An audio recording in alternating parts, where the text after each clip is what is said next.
Ok, posso continuar? Calma aí. Tá.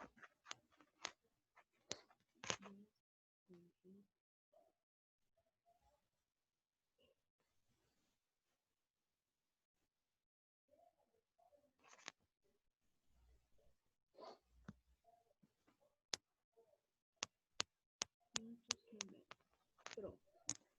Beleza. Então, quando a gente vai falar de teoria de conjuntos, a gente está falando de uma coleção de elementos com características similares. Então, na estatística a gente estava vendo, não sei se vocês se lembram, mas a gente estava vendo conjuntos também, de uma certa forma, um conjunto de dados. Então, na estatística a gente via conjunto de dados com uma certa característica. Aqui, quando a gente fala de teoria dos conjuntos, a gente está falando de conjuntos, qualquer tipo de conjunto, podem ser conjuntos de dados, mas podem ser qualquer outro tipo de conjuntos que tenham características semelhantes. Então, é isso que vai definir um conjunto, eles terem alguma característica que unem eles.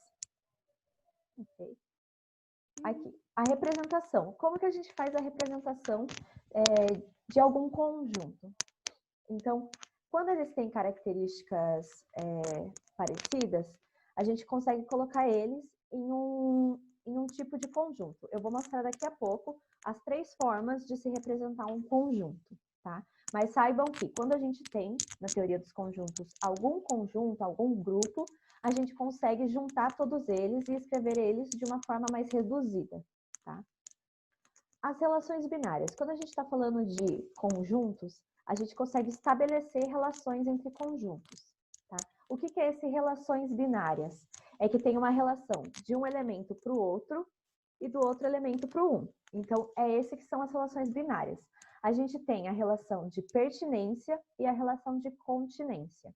Então, a gente diz que um elemento de um dado, ele pertence ao outro ou é que ele não pertence a esse elemento.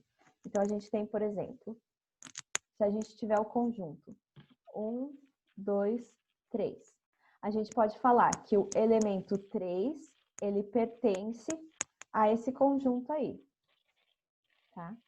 E a gente também pode falar, por exemplo,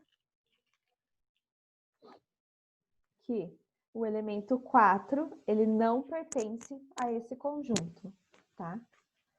A gente pode falar também de continência. Então, por exemplo, se a gente tem o conjunto 1, 2, 3, tá? E a gente falar que o conjunto 2, o subconjunto 2, ele está contido aqui. Tá? E a gente pode falar que não está. Por exemplo, se a gente trocar aqui por 4. Tá? Então, essas são, a gente já viu já bastante disso, vocês já devem ter visto também em diversas outras matérias. Aparece sempre pertence, não pertence, contém e não contém, tá? Ou não estar contido. E aí, quando a gente está falando de teoria de conjuntos, a gente também vai ver e vai falar bastante sobre pertence e sobre continência. Ok? Aqui é só um adendo, né? 2 conjuntos, eles são iguais se eles possuem os mesmos elementos. Isso é uma consequência também. Ah, por falar nisso, eu esqueci de te avisar. Eu já mandei a lista de amanhã, tá? Ah, beleza. Eu já corrijo já e já mando a nota. Já tô fazendo a do dia 5 já. Boa. Então, alguns tipos de conjuntos. A gente tem, então, quando a gente está falando de conjuntos, esses tipos de conjunto. Então, finito é quando o conjunto tem uma quantidade limitada de elementos. Infinito, quando a quantidade de elementos nesse conjunto é infinita, ok? Ou ilimitada. Universo é quando a gente tem um conjunto em que todos os elementos do nosso sistema estão dentro desse conjunto. Unitário, quando a gente tem um conjunto com um único elemento, ok? E o vazio é um conjunto que não tem nenhum tipo de elemento lá dentro, tá? O vazio a gente representa dessas 2 formas. Ou dessa forma, ou dessa forma. Diga. Então, tipo, eu tento me confundir. Ah. Então, quer dizer que o finito, ele tem, tipo, se tem no conjunto A, 1, 2 e 3. B também tem que ter 1, 2 e 3. Peraí. Porque é uma limitação. Ó, o que é falar que um conjunto é finito? Por exemplo, o conjunto A. Tá? Quer dizer que ele tem número limitado de elementos, ou seja, 1, 2, 3, 4, 5. É limitado. Ou seja, por exemplo, a gente consegue contar todos os elementos que tem lá dentro. 1, 2, 3, 4 e 5. Quando a gente fala infinito ou ilimitado, por exemplo, se a gente falar dos naturais, esse conjunto. 1, 2, 3, 4, 3 pontinhos, tá? Então, esse conjunto dos naturais, ele é infinito, porque ele tem infinitos números lá dentro, ok? O número A, ele é finito, porque ele tem uma quantidade limitada de elementos lá dentro, ok? Então, não tem, por exemplo, infinito, não tem 3 pontinhos aqui dentro falando que são infinitos. E o universo é tipo, todos os conjuntos, o mesmo conjunto do A tem no conjunto de B. O universo é quando a gente está usando todos os elementos daquele universo. Então, por exemplo, se a gente está falando só de elementos naturais. Então, imagina que a gente vai fazer uma conta lá, a gente vai fazer um estudo e está falando que a gente tem números naturais, só números naturais. Então, esquece números negativos, esquece números com vírgula. A gente está falando de números naturais. E aí fala, eu vou pegar um conjunto. O conjunto que eu vou pegar, por exemplo, o conjunto A, ele vai ser o número 1, 2, 3, 4, 5 e assim por diante. Você está vendo que esse conjunto, ele é os números naturais? São todos os números naturais? 1, 2, 3, 4, 5, 6, 7, 8, 9, infinito? Sim. Então, o universo é quando a gente está pegando todos os elementos do nosso universo. Então, o nosso universo é os naturais. O nosso conjunto, ele tem todos os números naturais lá dentro. Então, esse conjunto é o conjunto universo. Okay? Então, é quando a gente pega um conjunto que tem todos os elementos estudados lá dentro. Ah, tá. E Tá? o unitário é só um... Isso, unitário é quando a gente tem um conjunto que só tem um número lá dentro. Por exemplo, o unitário do 1.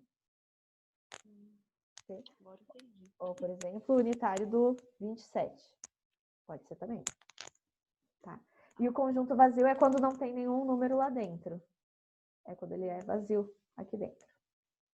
Ah, tá? Então, o vazio, ele pode ser representado dessas duas formas. Ou por essa bolinha cortada, ou por esses por essas duas chaves vazias. Ok? Ó, vocês não podem representar, isso é uma coisa importante, porque às vezes as pessoas se confundem.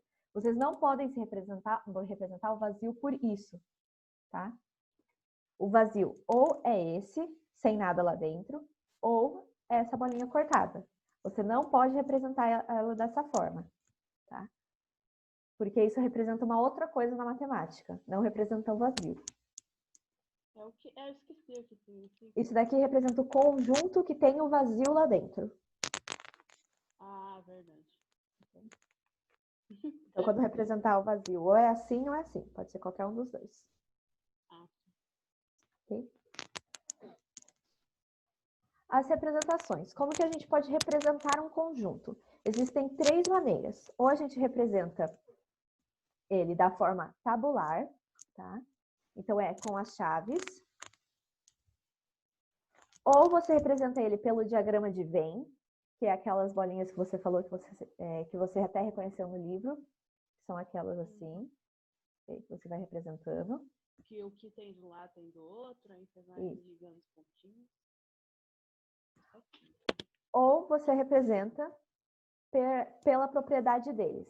Então, você escreve aqui pela forma da propriedade. Todos eles são números pares, por exemplo. Então, aqui tem um exemplo dessas 3 formas de representação. Pela tabular, pelo diagrama e pela propriedade. Então, pela forma tabular, como que a gente escreve? Dessa forma aqui. Então, coloco o nome do conjunto, ok? Um conjunto, ele é sempre representado por uma letra maiúscula, tá? Então, um conjunto nunca vai ser chamado Azinho, ok? É sempre pela letra maiúscula. Isso. Então, aqui, ó, quando a gente vai representar da forma tabular, a gente escreve aqui o nome desse conjunto e aí coloca em chaves, entre chaves, os elementos que a gente tem lá dentro. Então, essa é a forma tabular, ok? O diagrama de Venn, que nem você falou, é daquela forma lá que a gente viu. Essa daqui que tem os dois, e aí tem aquela ligação, é quando a gente está falando de função, tá? Quando a gente vai falar só do conjunto, a gente pode representar ele só com um diagrama. Então, por exemplo, esse conjunto aqui, com o 0, 2, 4, 6 e 8. Pela forma do diagrama de Venn, a gente faz assim. Faz aqui a nossa elipse, nesse caso, né? E escreve ali todos os conjuntos lá dentro. Todos os conjuntos não, todos os elementos lá dentro. Ok? Esse é o diagrama de Venn. Como que é pela propriedade, a representação por propriedade? Tá vendo que todos esses elementos, eles são pares, tá? Eles são pares menores que 10. Então, essa é uma propriedade que você tem desse conjunto. Esse conjunto possui todos os elementos pares menores que 10. Então, quando você vai representar eles pela propriedade, você escreve lá o nome do seu conjunto. E aí, entre as chaves, você vai escrever todo x, tal que o x é um número par menor que 10. Você vai escrever lá dentro dessas chaves quais são as características dos seus números, dos seus elementos desse conjunto, ok? Então, esses três são as formas que a gente tem de representar um conjunto. Ok? Alguma dúvida sobre eles? Não. Ok. Deixa eu ver o que vem aqui em seguida, para ver se eu já começo a falar. Tá, eu vou falar então só sobre os subconjuntos. Então, quando a gente está falando sobre um conjunto, quando a gente tem um conjunto, a gente pode falar sobre os subconjuntos. O que são esses subconjuntos? É quando a gente pega alguns elementos desse conjunto para formar um outro conjunto um pouco menor, ok? Então, por exemplo, veja aqui nesse diagrama, a gente tem o conjunto A, a gente tem o conjunto B e a gente tem o conjunto C. Aqui, veja que o conjunto B ele é o grandão, tá? O nosso subconjunto de B, nesse caso, é o A. Não é o C, por quê? Todos os elementos do subconjunto precisam estar contidos lá no nosso conjuntão. Então, aqui por quê? Vejam que, por exemplo, a gente tem a B sendo 1, 2, 3, 4, 5, ok? O nosso A, por exemplo, ele é 2, 3. E o nosso B, o nosso C, ele é 5 e 4. 5 e 6, tá? Vejam que o A, ele é um subconjunto de B, por quê? Todos os elementos de A precisam estar aqui em B também. Então, o elemento de A, 2 e 3, está aqui em B? 2 e 3. Então, A, ele está contido em B, ok? O C, quais são os elementos de C? 5 e 6. 5 e 6 estão dentro do conjunto B? Não, a gente tem o 5, mas a gente não tem o 6 aqui dentro. Então, C, ele não está contido em B, porque tem um elemento lá de C que não tem aqui, ok? Então, C não é subconjunto de B, tá? Porque ele não está lá dentro inteiro. Veja aqui, ó, no nosso diagrama de Venn, a gente tem o quê? Que o A, ele está inteiramente aqui dentro do nosso B, tá? Mas o nosso C tem essa parte aqui que não está dentro do nosso B. Ele não está lá dentro, exatamente. Então, tem elementos em C que não pertencem a B também, ok? Então, nesse caso, o C não é subconjunto. E A... pode ter, por exemplo, dois números que não estão dentro de B, por exemplo. Igual, se eu colocar 4, 5 e 6, tem dois números que está em B, mais um que não está em B. Isso. Se não tiver um, já não é subconjunto. Para ser subconjunto, todos precisam estar dentro de B. Então, você pode ter, por exemplo, eu acho que é isso que você falou. Então, B é lá, 1, 2, 3, 4 e 5. Se C for 1, 2, 3, 4, 5, 6, já não é, tá? C já não é subconjunto aí do B. Mas note que, nesse caso, o B está contido em C. Nesse caso, tá? Ó, 1, 2, 3, 4, 5.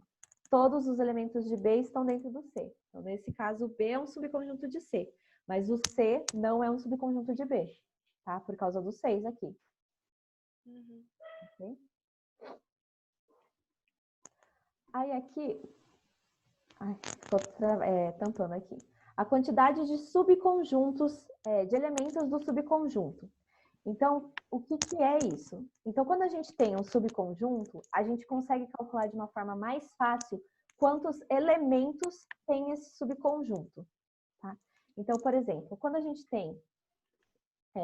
cadê aqui? Ele dá um exemplo aqui. Quando a gente tem um conjunto com 2 elementos, por exemplo, o elemento Azinho e Bzinho, a gente tem 4 subconjuntos. Então, a gente consegue descobrir quantos subconjuntos um conjunto existe. Então, por exemplo, aqui, falando de um conjunto, por exemplo, Azão, que tem os elementos Azinho e Bzinho lá dentro. Quais são os subconjuntos que esse conjunto tem? Os subconjuntos são o unitário de A, e Bzinho. o unitário de B, o vazio sempre é um subconjunto, tá? E A, Bzinho. Veja que ele mesmo também é um subconjunto dele. Deixa eu apagar aqui e fazer de uma forma mais bonitinha. Deixa eu voltar aqui. Aí. Então, ó, vamos ver aqui. A gente tem, por exemplo, o conjunto A com os elementos Azinho e Bzinho. Quais são os subconjuntos dele? O Azinho vazio. Veja que são subconjunto, tá? Todos os elementos que tem lá dentro estão no nosso conjunto. O unitário de B, então só o Bzinho. O vazio, porque o vazio é um subconjunto de todos os conjuntos. E Azinho, Bzinho também é um subconjunto de A. Porque todos os elementos de Azinho, Bzinho estão dentro de A. Ok? Então, vejam que nesse caso, o número de subconjuntos vai ser o quê? 4. Ok? Porque a gente tem 4 possibilidades. Azinho, Bzinho, vazio e ele mesmo. Ok? Então, se tivesse o A e o A, B e o C, seria o conjunto de o subconjunto seria A, B e C, vazio e ele mesmo. Nesse caso, ó, A, B, C, o vazio, ele mesmo. E nesse caso, o que mais a gente tem? Esse aqui. A, AB, AC, BC e BA. Daí CA. E BC, né? BA já tem aqui, ó. Ai. Ok? Então, nesse caso, a gente tem mais elementos. Então, a gente tem 1, 2, 3, 4, 5, 6, 7, 8 elementos. 8 subconjuntos, né? Então, a gente tem uma regrinha para a gente saber quantos subconjuntos a gente tem. Essa regrinha é o quê? Se o nosso conjunto tiver 0 elementos, a gente tem um subconjunto, que é o vazio. Tá? Se a gente tiver um elemento lá dentro, a gente tem 2 subconjuntos possíveis. Se a gente tem 2, por exemplo, aquele do Azinho Bzinho, a gente tem 4 subconjuntos possíveis. Se a gente tem 3, como por exemplo do Azinho, Bzinho e Czinho, a gente tem 8 elementos possíveis, 8 subconjuntos possíveis. E aí existe essa regrinha, né, que vocês podem até decorarem, não sei se vocês quiserem, mas não precisa porque ele é bem intuitivo.